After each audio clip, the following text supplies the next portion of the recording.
Hi, my name is Joanna. I'm an attorney at law, and today I would like to share with you a story about a legal case that resulted in findings that will also impact your business. The way you manage your technical infrastructure, you manage your personal data flow in your business. So let's see how the story started and how it can be also applied in your business to make sure you're compliant with the GDPR. Let's go into it. The topic of today's talk is Privacy Shield between the USA and the EU invalidated, mitigation of compliance risk in IT. So this entire case, which I mentioned at the beginning, started with a person who was very passionate about legal details and legal research. And he was just 23 years old and was a law student in the United States who decided to start legal proceedings in year 2010, so 10 years ago, which now are known by all supervisory authorities in the European Union, university professors, lawyers, judges, governments. So I will tell you a bit more how this entire story started and why it will be relevant for your own business as well. But just note that it all started with one person who made the decision to follow the belief in the importance of compliance with privacy policies and privacy rules. I will guide you today through the main aspects of the case called Schrems II.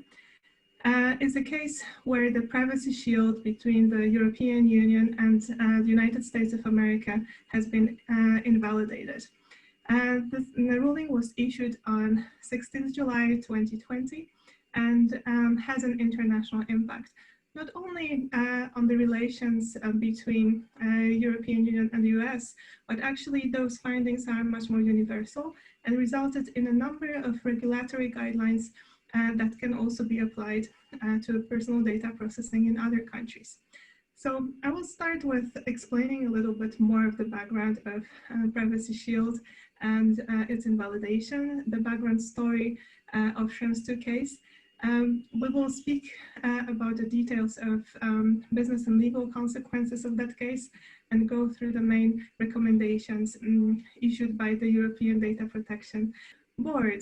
You will see that all those regulations have an international impact, international context, but they are very much relevant also to the business that you're running locally in your country, because you may not be aware that you are actually using services that end up in using the servers located in the United States of America or allow the access of the employees of companies from the US to actually look into your data. So you need to be very careful when choosing any solutions which are cloud-based.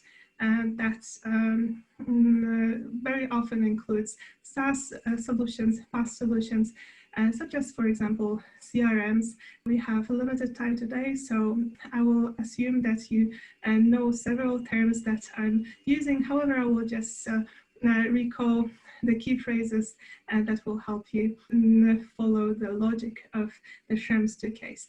Everything is based on the GDPR regulation, which is the General Data Protection Regulation that entered into force in May 2018. This regulation is effective all over the world, so any companies that are processing personal data of the EU residents actually need to respect GDPR, no matter their physical location. The entire case has been structured around the belief that privacy is the fundamental law of humans. And it's not only the philosophical belief, this is actually the right which is set forth in the Chart of Fundamental Rights of the European Union. And it has been actually quoted in the court ruling, as well as several interviews provided by Max Schrems. The main findings of the Court of Justice of the European Union are twofold. One is the invalidation of the privacy shield between the USA and the EU. I will go into details just in a moment. The second part is the court upheld the standard contractual clauses from year 2010.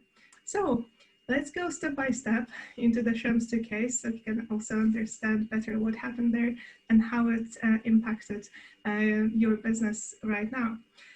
What happened, why it happened, who was involved, and why was that Facebook, and what are the business and legal consequences of those actions. So let's just explain what Privacy Shield is. On this map, you'll see the area which is covered by the core of the GDPR, which is European Union, and the neighboring countries which constitute together the European Economic Area, plus the countries that received the adequacy decision issued by the European Commission. Those are marked by colors with a mix of yellow. You can see that United States are also a part of the adequacy decision territory. This means that European Commission decided for those countries that if there is a transfer of data of EU residents to those countries, they're considered as compliant under the GDPR in terms of the main regulatory regime and the expectations towards the security of personal data. However, those countries have been addressing the issues of GDPR compliance in different ways. In the United States, the regulation of Privacy Shield was very specific. It meant that the company will be considered as compliant with GDPR if they're placed in the registered code Privacy Shield maintained by the government of the United States. And this regulation started in the year 2016. This register was accessible on the governmental website. You can see a screen from that website from some time ago. You could see here the companies that registered for Privacy Shield based on a very special rule, which was self-assessment. At the same time, the European Union has been reviewing the status of the compliance, both on the company level as well as on the governmental level in terms of American market. And the annual reports have shown that there was a lot of questions, a lot of issues raised regarding the compliance. So the Europeans weren't very happy about how the system was working, but apparently the interests between EU and America weren't aligning fully over the recent years in that respect. Obviously, the biggest companies that have global presence, such as Microsoft, Google, Facebook, Amazon, they actually did register for Privacy Shield, but they also were looking for other ways to show their compliance. The Privacy Shield was not the only legal basis for their personal data transfers, because they understood that this was a little bit shaky from the European perspective. They didn't have many of the alternative measures in place. They started implementing them much more intensely after the Schrems II decision, but they did have some more awareness than several other service providers. So again, if you're still using the services coming from US companies, you have any information on the service located in the US, verify, check if you're actually on the safe side. Most likely you might have lost the legal basis for transferring the data to the US, which means that you might face several regulatory problems. Before we go into the details of consequences, I would like to show you the background story of Schrems II court case. Max Schrems is a citizen of Austria and at the same time the user of Facebook. And he was a student also in the United States for some time in the Silicon Valley. He attended a lecture which was provided by the staff of Facebook. Back then, they weren't aware that there was a European in the room, so they felt comfortable about talking about their privacy policy, and they shared their belief that the Europeans don't really enforce the laws on personal data protection. And he took it as a challenge, saying, well, I would like to actually have those regulations respected. I believe that privacy is very important, and I would like to contribute to the protection of the privacy of individuals. So he actually started his campaign against Facebook while he was still a young student.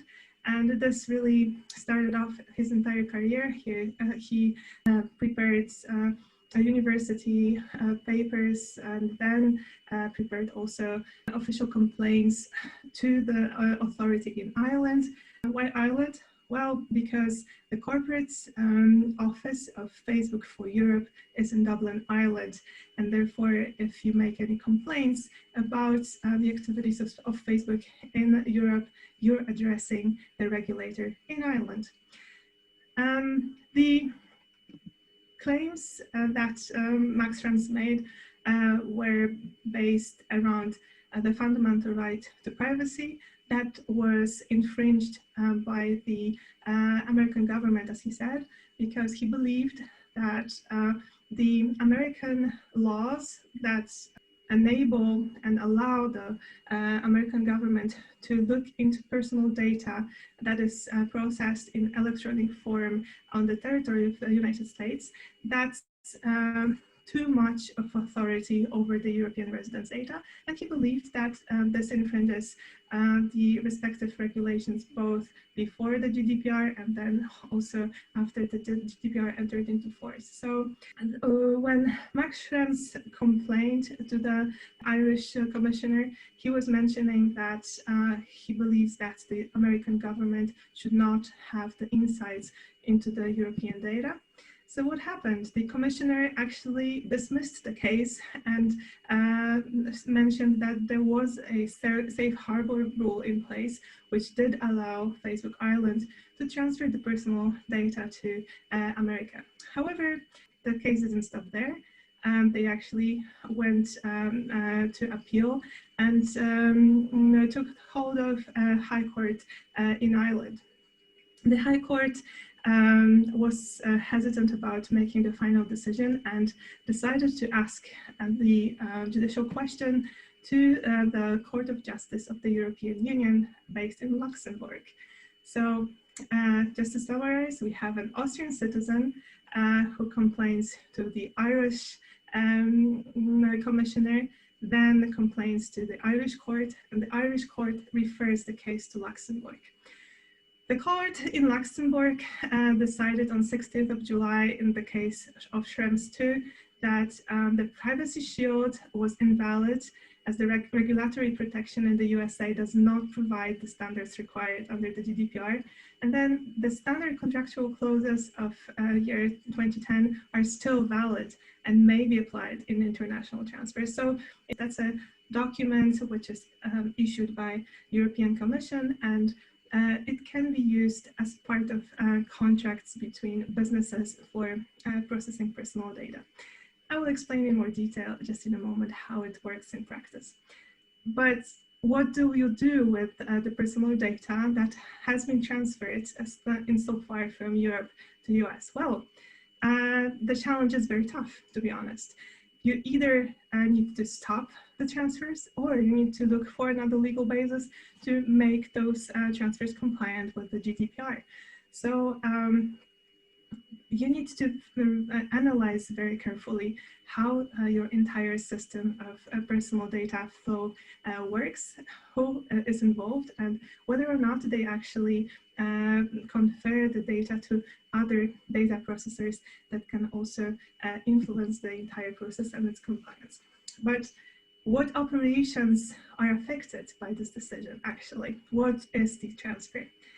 The transfer of personal data of EU residents to USA, for example. So when the personal data crosses physically the borders of European economic area, this data is transferred to the so-called third country. And in that case, it will be processed on the servers which are located outside of the EEA. For example, you have a CRM system and the servers for that system are located physically in the US. Until mid-July this year, you could have conferred that data to your US partner based on Privacy Shield. Now you cannot. Now you need to verify if there is another way to transfer that data, or you need to forget about that CRM and find a completely different solution for your company. It can also be obviously any other system that includes the processing of personal data, like mailing system, marketing automation, which are very, very frequently the systems operated from the territory of the USA. So you might need to look for alternatives within Europe, or see if the transfer qualifies under another paragraph of the GDPR. The other type of operations of personal data is the access to personal data by service provider located in the USA. So if there is a staff member of your service provider that can go on their computer and through online connection reach the data that you are storing in Europe, that also means that you are transferring personal data to the USA, because you have this direct link with openly available data. And again, you will need to check whether or not you will need to substitute for that, because you might need to stop those transfers if you don't find the alternative legal basis. So probably you are wondering, what consequences are you facing? First of all, if you have lost the only legal basis for transfer, which was Privacy Shield, you are in breach of law. What are the risks of legal responsibility? Financial sanctions of even 20 million euro or 4% of global turnover. However, is a higher amount that counts. So it's not capped at 20 million, can be also more if you're a global organization. The other risk is the administrative sanctions. That's not frequently discussed as the financial sanctions, but the administrative sanctions can actually be even more difficult to handle. They might include, for example, the ban on restrictions on personal data processing. So imagine you cannot contact your clients anymore because the regulators prohibited that. Or imagine that your core business is around processing personal data that you handle for your clients. So let's say as cloud services, servers infrastructure, as the SaaS solutions that you license out to your clients, and then you help them manage personal data that they handle. If you cannot do that, if a regulator tells you to stop that, you're out of business, or you might be very, very restricted in running the business. So bear that in mind, because the risks might be actually significant. And the final risk, which is also forgotten at times, is the claims that might be filed in court, class actions and individual lawsuits. If individuals see that and they have suffered losses because of the personal data breach, they can actually also take legal steps, which can also be quite expensive in practice. So bear that in mind. And what are the aspects of business compliance that you should prepare for, that you should analyze? First of all, analyze the data flow, how the data comes into your systems and how you're starting to process a certain type of data, what you do with this data next. So what kind of systems are integrated so that they actually have access to that information? Do you confer this data to any other entities and the other people? Are there any service providers outside of your company that can access the data that you're collecting? This is all very, very important, because the way that you structure this entire process and how those service providers are interconnected will influence the assessment whether or not you're compliant with the GDPR and whether or not you might risk certain sanctions. Next part to take into consideration is the type of data that you manage. Some businesses are managing sensitive data, health information, and any confidential information. This type of data might be much more sensitive in terms of financial and administrative sanctions than, for example, data which is publicly available anyway because the users have already published this information by themselves.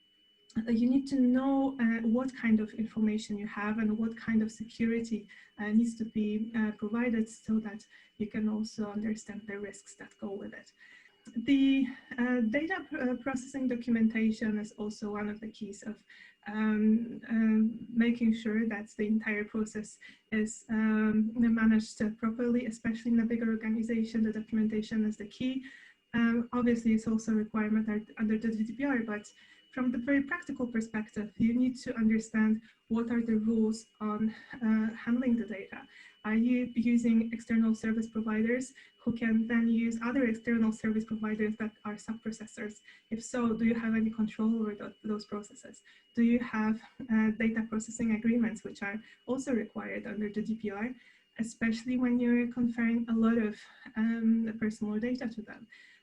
It's not only about the costs and the timing, it's very often about all the procedures and security measures. So make sure that you have all the documentation required by the GDPR, but also that you understand what is actually included in that documentation. Other parts that you need to review are the software suppliers and their policies. You need to understand how they handle their data if you're using their services, and understand if they might be sending the data outside of the European Economic Area. If so, do you have any control over blocking that option?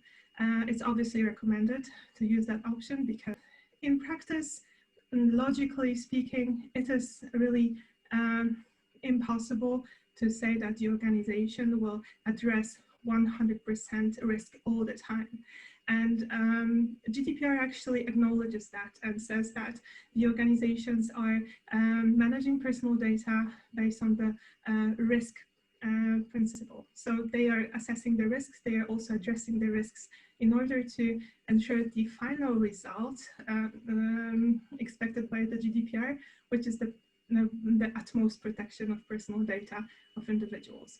The regulator actually understood why it's important, especially under the context of Privacy Shield, and just recently in November issued the document which includes a number of recommendations and interpretations for businesses that have been using the transfers of personal data between the European Union and the United States. The process is described in 6 steps. First of all, know your transfers, and mapping data flows is actually the key. So this is what I was explaining before. Know how you get the data in your system and how it's managed afterwards, who has access and on what basis. This is particularly important when the data goes abroad, and you really need to know it happens. Sometimes companies sign agreements or even click agree to terms and conditions without reading them, and they are not aware that the data is exported to another territory, and they are not aware that this means the incompliance with GDPR and the risk of sanctions. So please do that due diligence work for your business and see how exactly the data flows in your business. Next point, verify the regulatory tool. By regulatory tool, we mean the legal basis, which is described in Chapter 5 of the GDPR, and I will speak in more detail about that in just a moment. Third step is analyze the legal situation in the third country. So, for example, in the US, which is what is the legal exposure in the United States, for example, to the controls, the reviews of such data, which are enforced by law over there.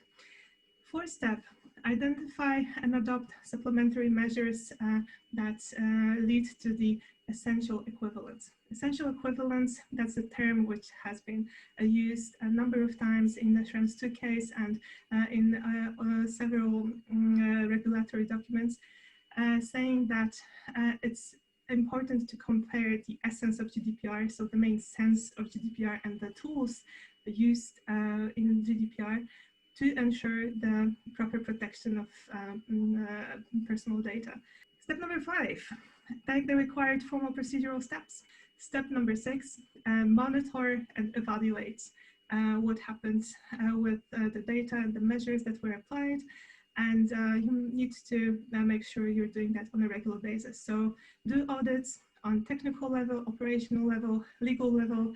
It's important to do them on the regular basis, and also document them. That's the so-called principle of accountability. It's very, very important to know exactly what's been going on over time with the data and to be able to document that to the third parties if needed. Next, just to summarize what options we have been speaking about so far. First is the adequacy decisions, which I commented on when you were looking at the map. Second, regulatory transfer tools, which are provided under Article 46 of GDPR. Those are probably the first go-to solutions that you will be looking at for your businesses. So make sure to take some notes when we go to that section. And then as the exceptional rules used only occasionally and on non-repetitive transfers, so not all the time, but just once every while, Article 49 of GDPR. I will explain just now what they mean.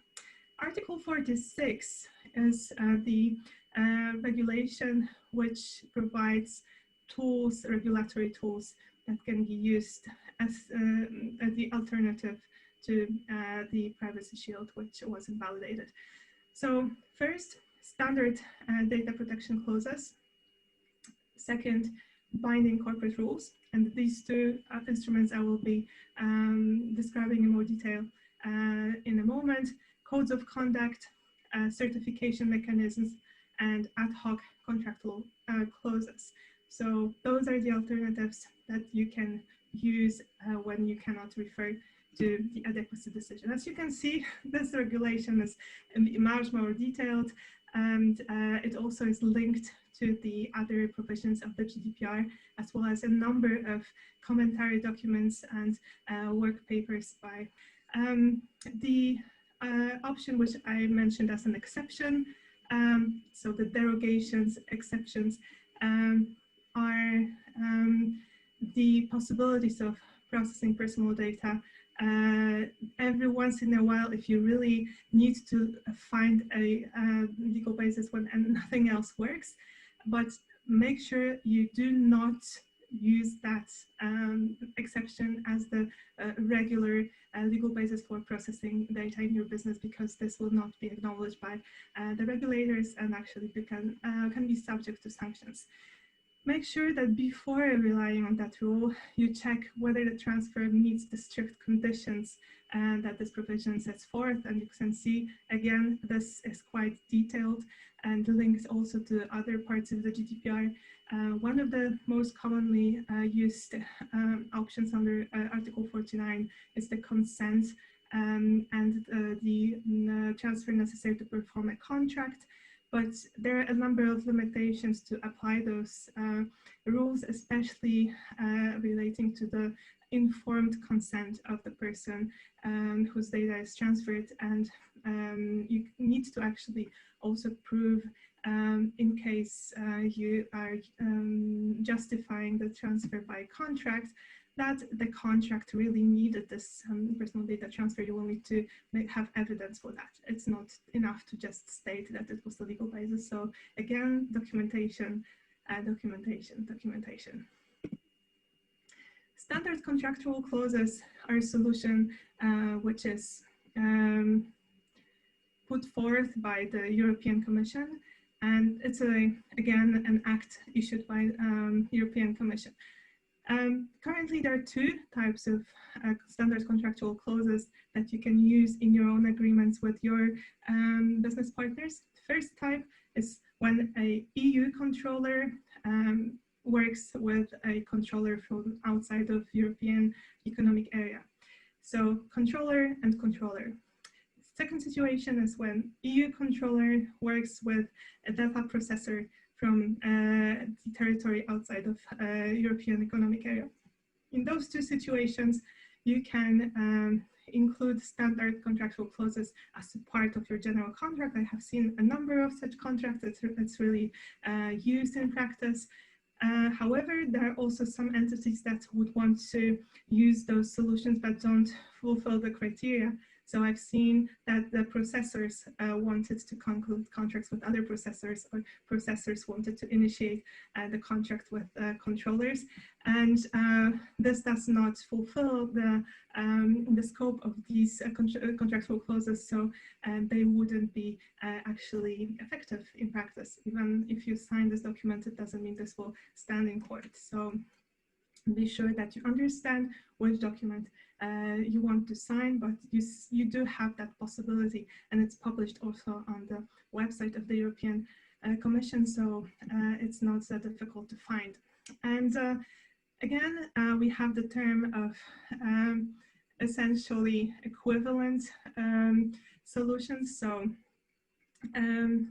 when you're looking at the standard contractual clauses from year 2010, you will also need to make sure that you apply those terms when you sign a contract with a partner that is in the territory that allows to have the effective use of those clauses. So assuming that you want to transfer personal data from Poland to US, and to some extent US regulations say that the standard contractual clauses may not be effective because they are in conflict with the US regulations, it would mean in that case that you will not be able to defend your position in court because you haven't analyzed the regulatory situations in that country enough, and you have used the legal basis, which is just not giving the protection. And it's all about actually ensuring the protection to the individuals whose data you're handling. So it's not about looking for loopholes and finding artificial solutions. It's actually about making sure that whenever you choose a business partner and you sign a contract, the contract is effective. So you can provide the framework, the solutions, and the protection that you intend to. And let's assume that you're doing your best to find such solutions. So within your due diligence process, you also will need to consult local lawyers in another country to see if actually they will confirm that the GDPR solutions can be enforced over there. So make sure it's not only your individual assessment from the perspective of your country, even if you're using consultants. Also do ask the consultants residing in the country where you want to transfer the data to. So just recently, on the 19th of November, the European Data Protection Board published the new sets of standard contractual clauses, and they are now published for public consultations. And the communication states directly that this document has been prepared because of Schrems II. So you can see that there are so many documents that are now prepared to address the fact that EU is no longer linked by adequacy decision with USA. There's a lot of work involved on the European side, but also on the US side. There have been some statements from US side as well. The alternative to the contractual clauses are the binding corporate rules. Those are the rules that you can have within your capital group. So assuming that you have companies in different countries and you do a lot of business internally when you're transferring the data, you might want to make sure that you have additional precautions in place, especially when there are systems integrated also from local providers, not only within the closed computer infrastructure in your capital group.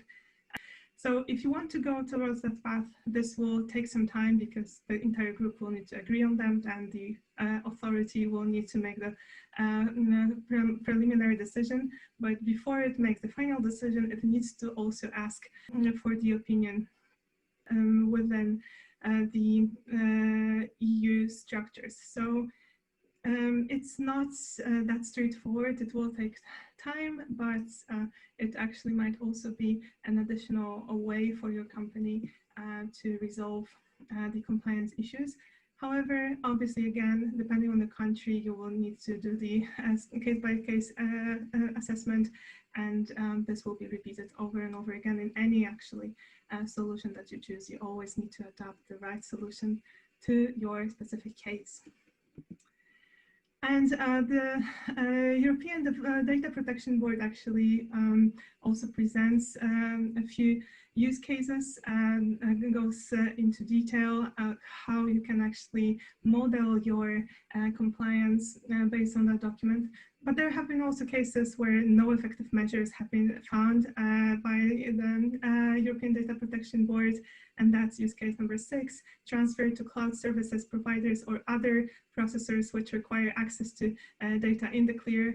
And use case number 7, remote access to data for business purposes. This is what I mentioned before, when even if the servers are located in European Union, but the service provider is outside EU, you will have the challenge because that's also considered the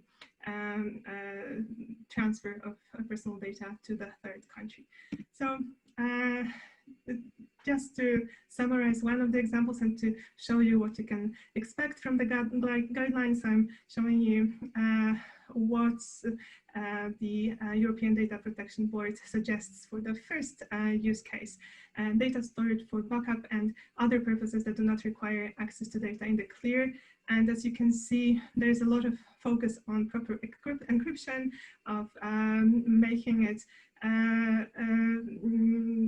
impossible or very difficult to access by third party, and you make sure that the keys are reliably managed and the keys are retained solely under the control of data exporter or other entities that reside in the European Economic Area. That is important. So first, that is the area that has a lot of trust in terms of compliance to GDPR. And then that could be also a third country which has received the adequacy decision, which allows for the trusted transfers of data. So if you have the encryption and you're dealing with the EEA or the country with adequacy decision, you may assume to a large extent that you're acting in accordance with the GDPR. Obviously, everything depends on the actual execution in your case, but that is indication how you actually can go towards the compliance, even if the privacy shield is no longer in force. I hope you enjoyed this introduction to the legal world of personal data processing in practice based on the Schrems case.